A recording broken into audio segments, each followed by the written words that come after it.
अध्यात्म आणि योग हे सगळं करायला काही लोक जे असतात ना ते संसार वगैरे सोडून असे हिमालयात वगैरे जातात योग साधना करायला.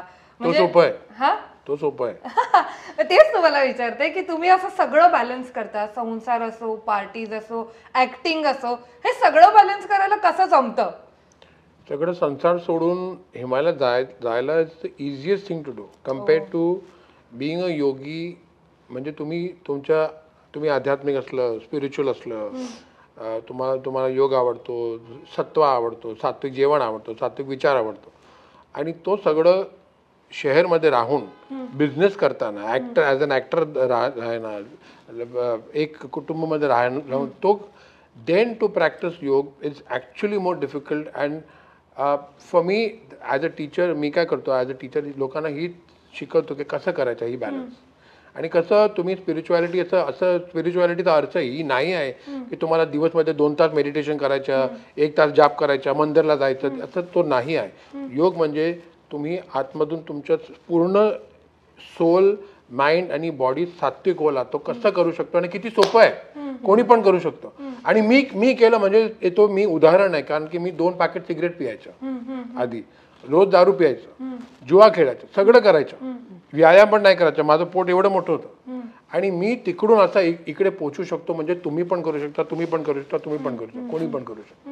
तो मी I am an example myself की एक म्हणजे तुम्ही योगचे तो रस्ता जी आहे, जी रोड आहे, तो रोडवर तुम्ही चालायला लागलं, चालू केलं तर किती सोपं आहे करायला आणि किती इझी, आणि त्यांचं बेनिफिट किती जास्त आहे.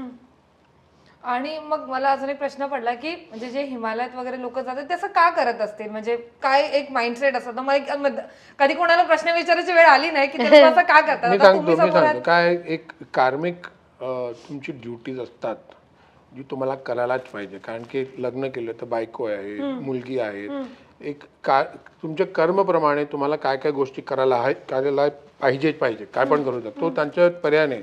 You can't go around it. तो संपलं आणि तुम्हाला असं वाटतं की तुम्ही तुमचं कर्मस्थान एकदम क्लिअर केलेलं आहे, त्यांच्यानंतर मी पण जाणार. त्याला माहिती, आम्ही लग्नाच्या आधी सांगितलेलं आहे की एक दिवस असं येईल की मी सगळं सोडून जाणार. त्याला लग्नाच्या आधी आम्ही एक रिटन कॉन्ट्रॅक्ट नाही केला, पण वर्बल त्यांनी मी विचारलं तुला चालेल, आणि हा म्हटलं, त्याला म्हटलं मी असं सांगितलं आणि हा म्हटलं.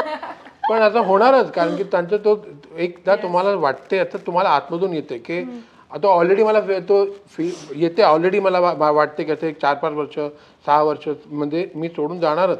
आता त्यांच्यासाठी मी आश्रम बनवायला चालू पण केलंय. व्हॉट इज दॅट एरिया कोण, पालीच्या जवळ मी जमीन घेतली आहे, त्यांच्यावर काम पण चालू केलं. तो होणारच तो त्यांच्या, कारण की at the end of the day I am a teacher. म्हणजे दर महिने मी आउट ऑफ इंडिया जातो. तुम्हाला सांगितलं रशिया, चायना, युरोप. आता ऑगस्टमध्ये पूर्ण ऑगस्टमध्ये 6 कंट्रीज युरोपमध्ये मी I am going to be teaching.